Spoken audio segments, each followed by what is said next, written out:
On his visit to LSU, Livy rizzed him up. Livy even hugged baby Gronk. He might be the new Riz King. I'm loving this ride, smooth like a beamer.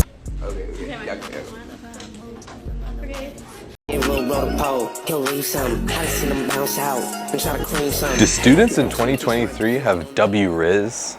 Oxford seems to think so. On December 4th, 2023, it was announced that the Oxford University Press's word of the year was Riz. Yeah, I heard it last year when a student mentioned it, and I said, oh, that sounds, where is that coming from? She goes, oh, it actually comes from the word charisma. Beating out words like prompt, swifty, and situationship, Riz is just one example of how the English language is being affected by slang.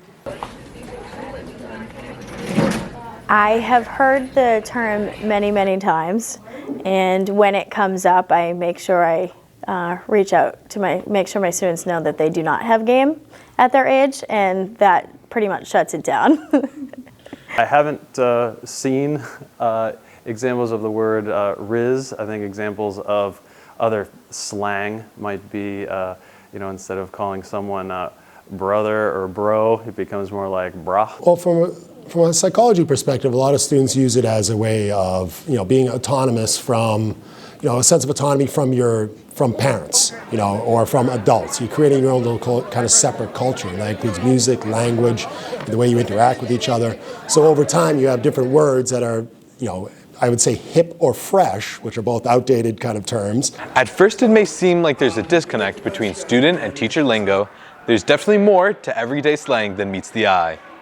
Well, as a history teacher, I think slang absolutely has a place in the classroom. You can study slang over time and, understand how people lived and why they spoke a certain way. You have to understand the role of history, especially in American language and culture. I know we speak English in America, but a lot of our language comes from different variations of other countries and other cultures. It can definitely have a place in the classroom. It is always important that the students know what the correct form of these words are and how they're used in the classroom. It's a big part of who people are and how they live and how they communicate with one another. So even though we don't talk about it much in this class when we're studying the early American government, I absolutely think there's a place in the classroom for it. As shown throughout many decades, Riz is just another example of a phenomenon that countless generations have been a part of. But for now, I'm Johan Rodriguez Vieira, reporting for Code Blue Now, and back to you in the studio.